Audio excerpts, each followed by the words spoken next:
Assalamualaikum warahmatullahi wabarakatuh. Harapannya Ibu kalian sudah mempelajari materi yang sudah Ibu sampaikan ke kalian. Ingat, sebelum belajar jangan lupa berdoa terlebih dahulu.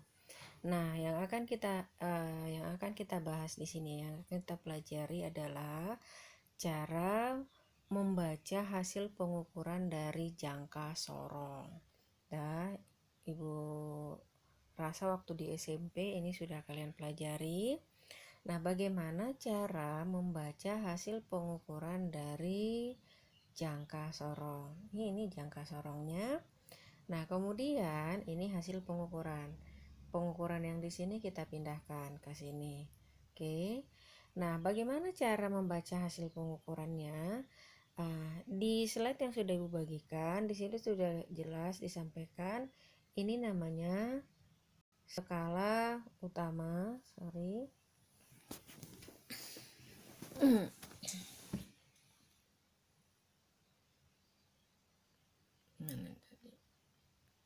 Oke.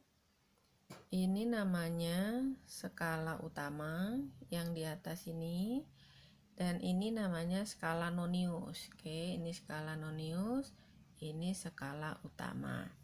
Nah, cara membaca skala utama itu berada di sebelah kiri tanda 0 pada skala nonius. Oke, yang manakah skala utama? Jadi ini namanya skala utama.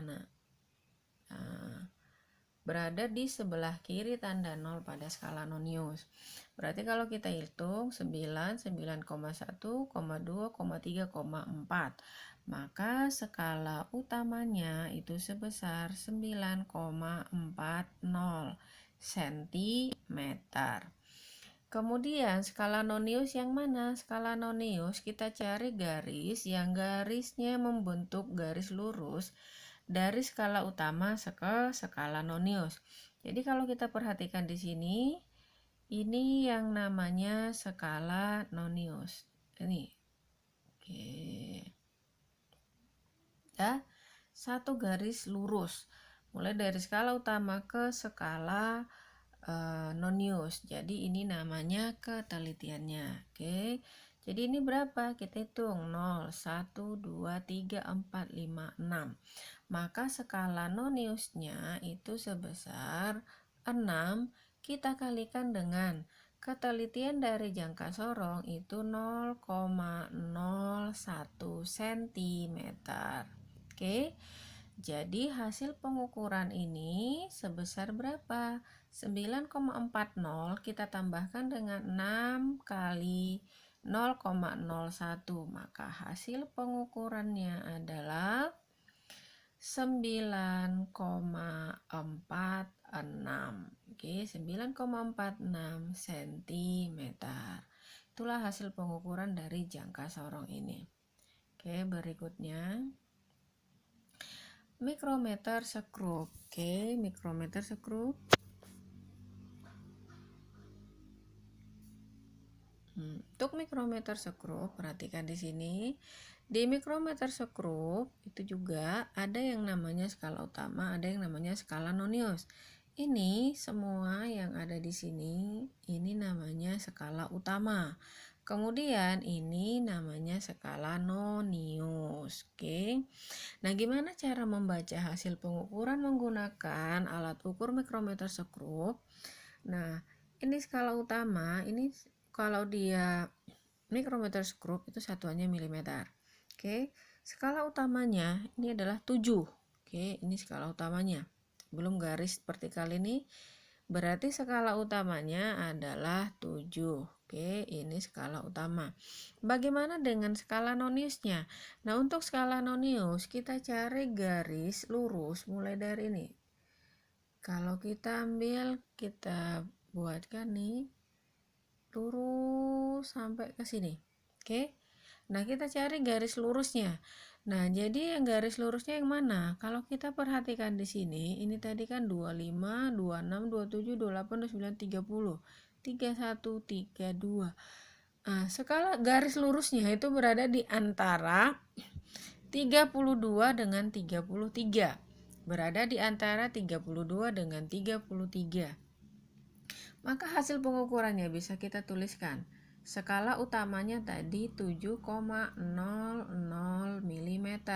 Oke.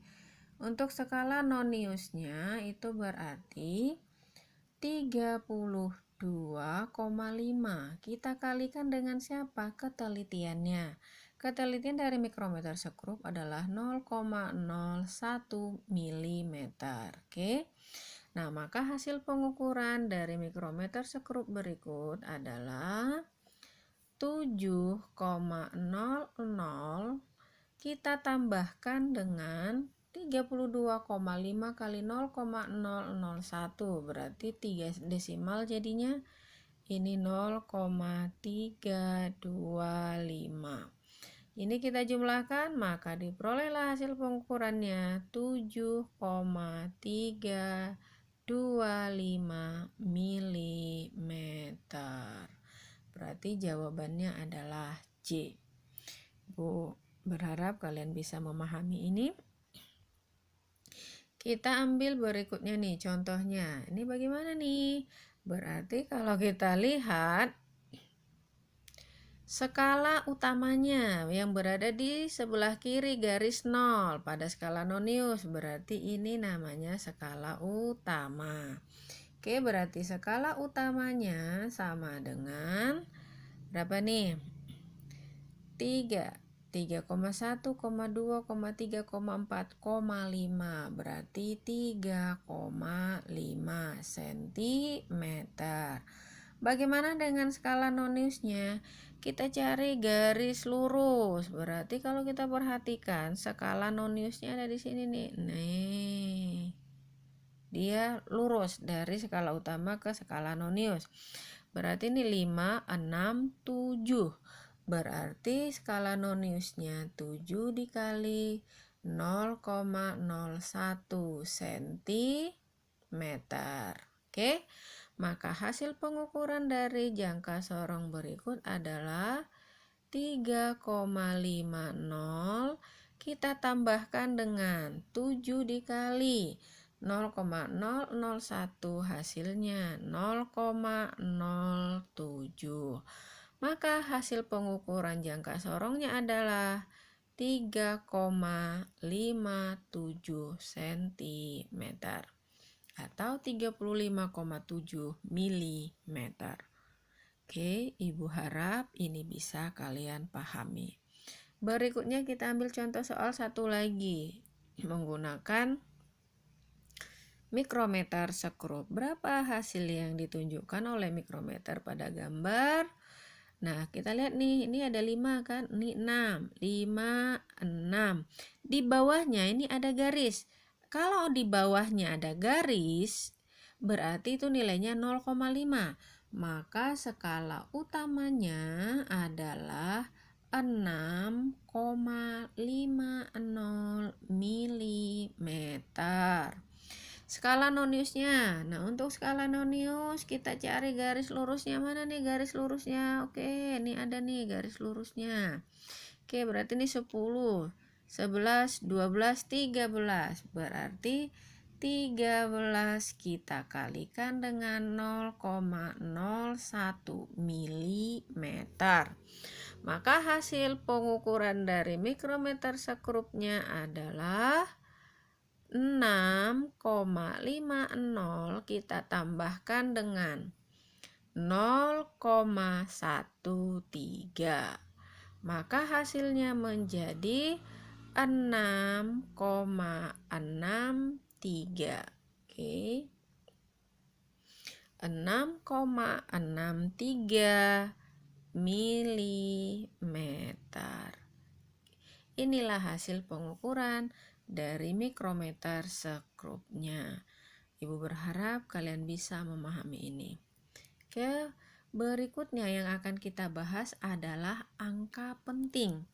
Nah, angka penting di dalam slide yang sudah Ibu bagikan, di situ sudah ada aturan-aturan angka penting. Aturan angka penting yang pertama, semua angka bukan 0 adalah angka penting. Mulai dari angka 1 sampai 9 itu adalah angka penting. Yang kedua, angka 0 yang berada di antara angka bukan 0 adalah angka penting. Nih contoh. Yang kedua, angka 0 yang berada di antara angka-angka bukan 0 adalah angka penting. Nih contoh yang nomor 2. 10.004. Ada 3 nol di antara 1 dan 4. 1 dan 4 bukanlah angka 0. Berarti 0 yang 3 ini merupakan angka penting. Maka 10.004 memiliki 5 angka penting. Berikutnya, ciri-ciri yang ketiga. Angka 0 yang berada di sebelah kanan angka bukan 0 adalah angka penting. Nih contohnya. 2000. 0 itu berada di sebelah kanannya angka 2. Maka semua bilangan pada 2000 itu, semua angka yang berada pada bilangan 2000 adalah angka penting. Oke, ini salah ini. Jadi 2000 itu 4 angka penting. Oke, ya ini salah ya. Berikutnya, yang ciri-ciri yang keempat, angka 0 yang berada di belakang tanda desimal merupakan angka penting. Nih, kan 209,008. Berarti itu merupakan angka penting. Contohnya gini, 2,00. Oke. Ini berada di sebelah kanan tanda desimal, maka 0 di sini dihitung angka penting. Maka ini menjadi 3 angka penting. Dah, yang terakhir, angka 0 yang berada di sebelah kiri tanda desimal bukanlah angka penting. Ini contohnya. 0 yang 3 ini bukanlah angka penting. Maka angka penting pada bilangan ini hanya ada 7, yaitu 2030222. Contohnya nih, 0,001. Oke. Angka 0-nya berada di sebelah kiri angka bukan 0 atau berada di depan tanda desimal, maka ini semua bukanlah angka penting. Maka ini hanya ada 1 angka penting. Dah. Terus kalau 0,0102 berarti ini 3 angka penting. Karena angka 0 yang berada di antara angka-angka bukan 0 adalah angka penting. Oke, itu aturan untuk angka penting. Bagaimana cara untuk operasionalnya? Nih lihat, di sini ada contohnya untuk perkalian. Dah. 27,4 dikali 10 pangkat 3 gram. Oh, ini ditambahkan dengan 5,950 dikali 10 pangkat 3. Oke. Sekarang untuk menentukan angka taksiran. Nah, kalau di penjumlahan dan pengurangan kita menggunakan angka taksiran. Jadi, jika bilangan terakhir, angka terakhir pada suatu bilangan itu angka bukan 0, maka bilangan angka terakhirnya merupakan angka taksiran. Contohnya 27,4. Oke, 27,4. Angka terakhirnya adalah angka bukan 0, maka ini yang menjadi angka taksiran. Kalau misalnya ada bilangannya 27,40, maka yang menjadi angka taksiran adalah 0. Oke. Nah, kalau ada bilangan 0, maka yang mana yang kita pakai? Yang berada di sebelah kanan angka bukan 0. Contohnya gini nih. 2400. Yang mana di sini yang angka taksiran?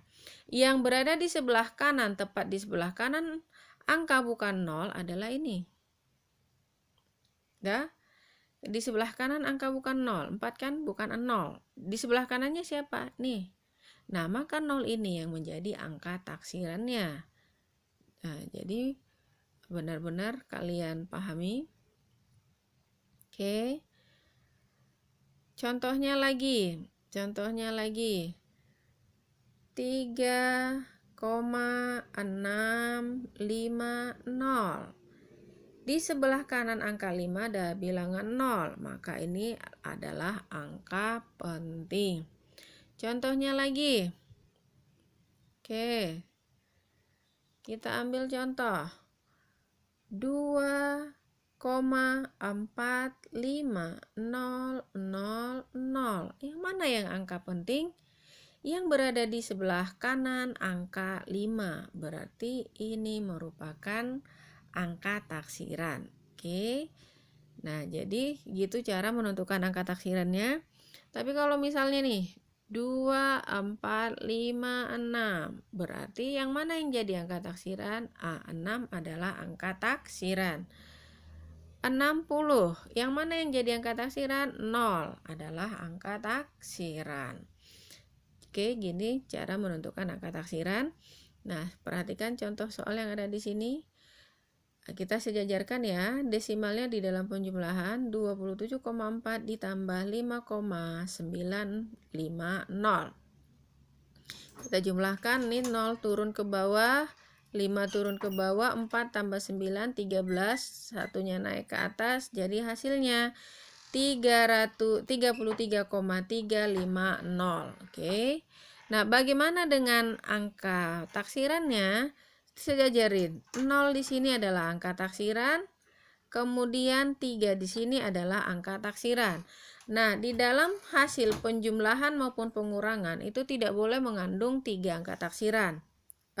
Lebih dari 1 angka taksiran. Jadi ini 33,350. 0 tadi angka taksiran, 3 juga angka taksiran. Kita luruskan angka taksirannya.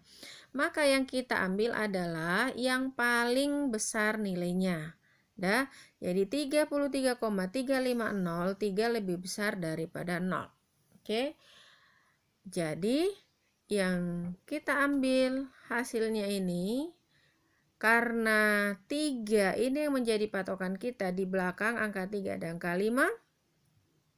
Aturan pembulatan di angka 5 tadi, jika sebelum angka 5 adalah bilangan ganjil, bulatkan ke atas.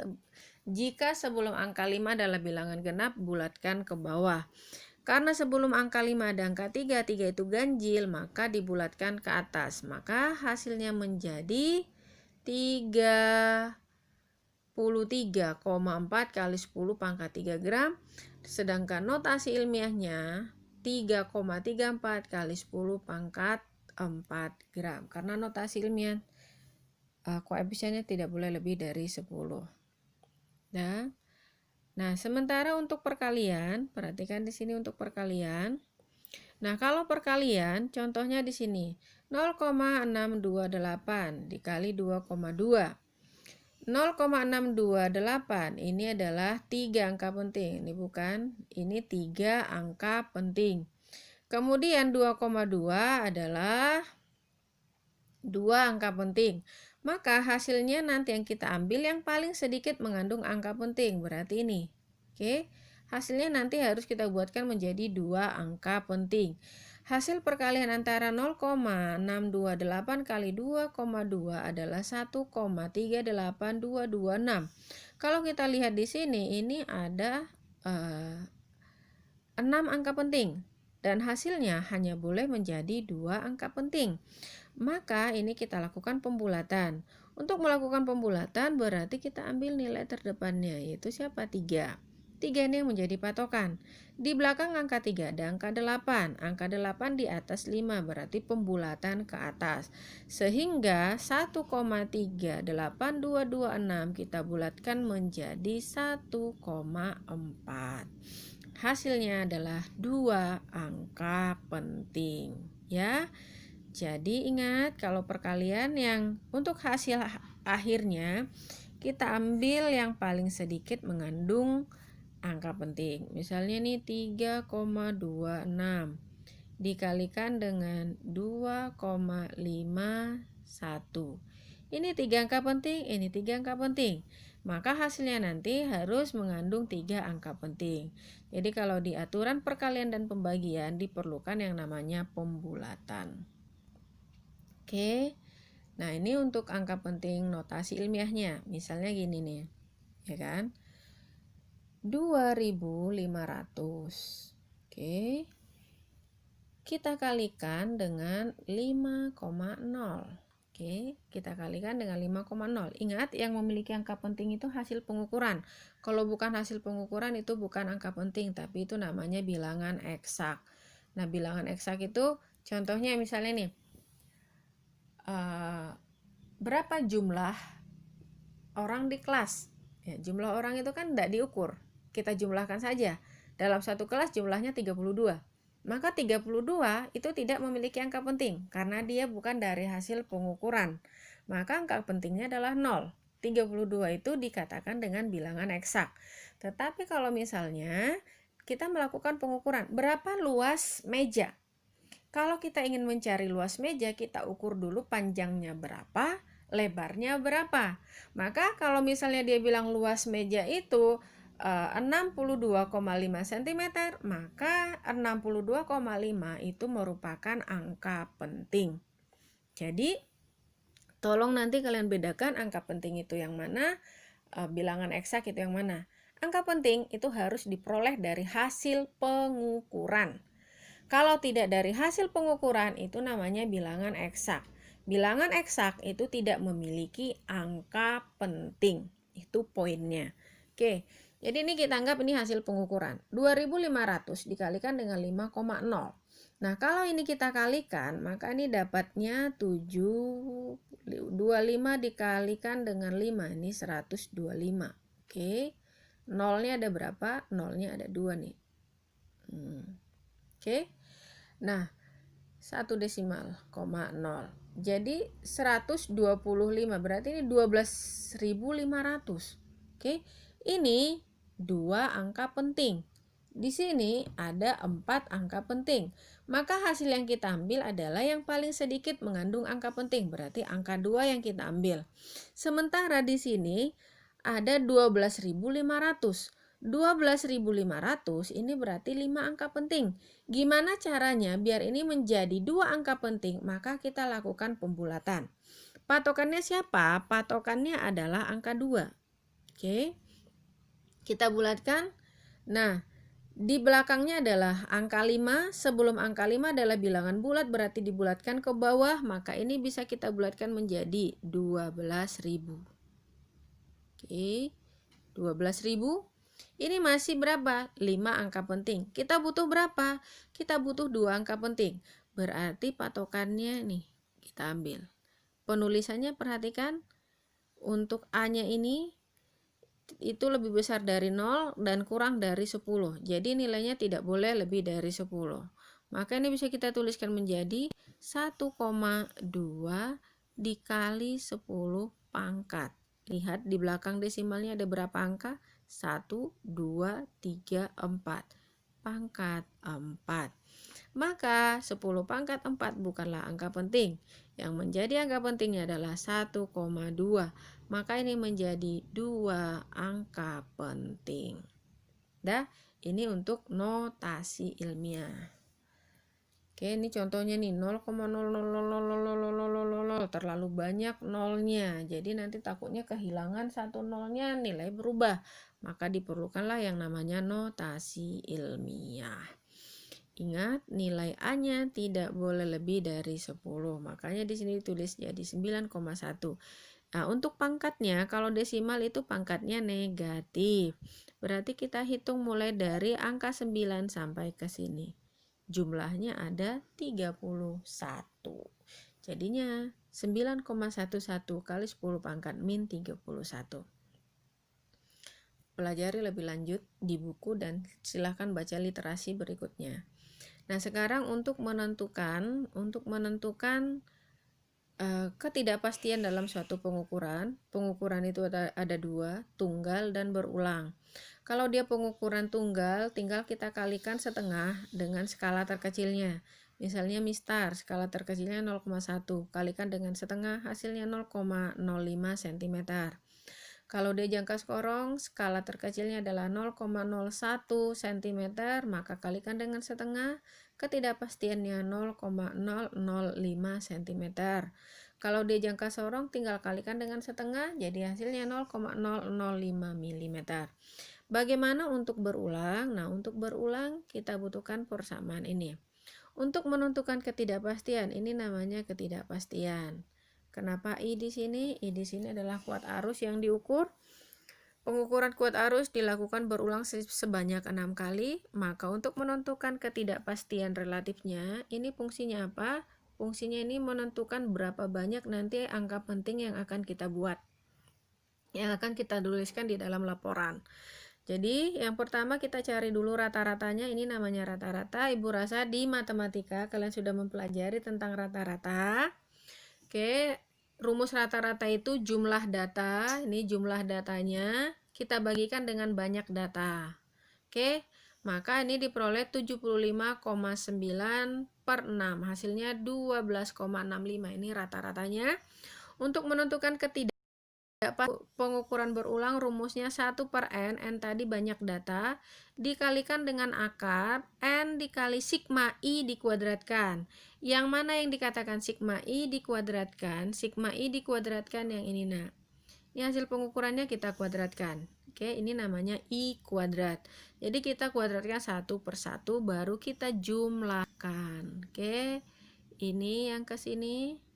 Dah, berikutnya kita kurangi dengan sigma I kuadrat ya. Sigma I kuadrat berarti nih sigma I kuadrat. Jadi kita jumlahkan dulu nih, kita jumlahkan baru kita kuadratkan, itu yang dituliskan ke sini. Baru dibagi N dikurang 1. Oke. Jadi tinggal kita masukkan angkanya sehingga diperolehlah hasilnya 0,14. 0,14 ini dikatakan dengan ketidakpastian.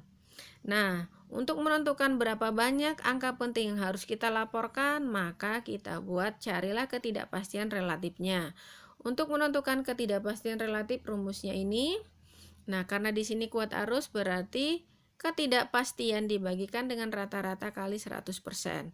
Ketidakpastiannya 0,14, rata-ratanya 12,65. Kita bagikan kalikan 100%, hasilnya 1,1%. Kalau ketidakpastian relatifnya 1%, maka hasil pengukuran yang boleh dilaporkan hanya boleh mengandung 3 angka penting. Sementara rata-ratanya di sini 12,65, 4 angka penting, maka kita lakukan pembulatan. Maka diperolehlah hasilnya 12,7. Lebih kurang 0,14. 0,14 tadi ketidakpastian. Ini bisa kita bulatkan menjadi 12,7 lebih kurang 0,1.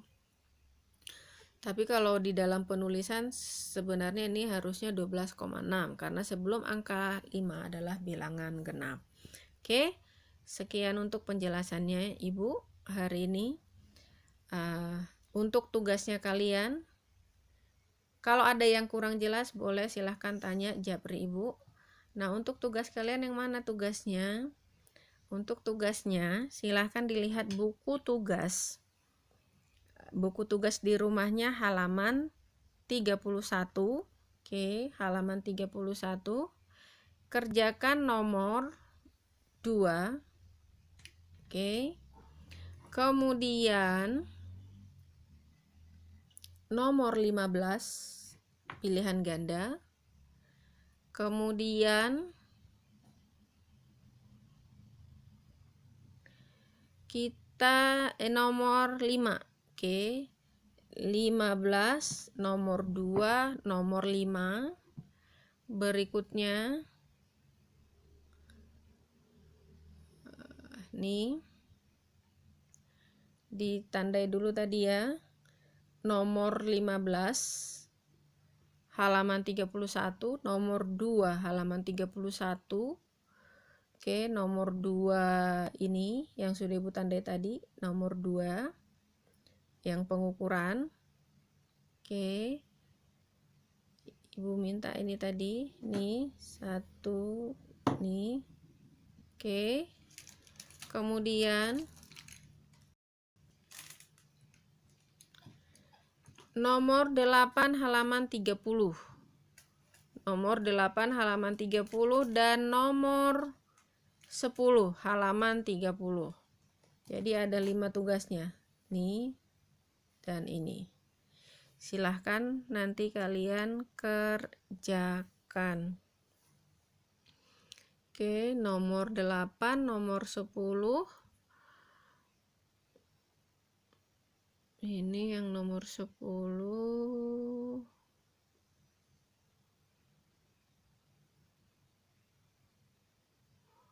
Ibu ganti nomor 10. Iya benar. 8, 10, halaman 30. Oke. 8, 10, halaman 30. Kemudian tadi ini ya. Jadi tugasmu itu Ibu ralat, Ibu ganti tugasnya.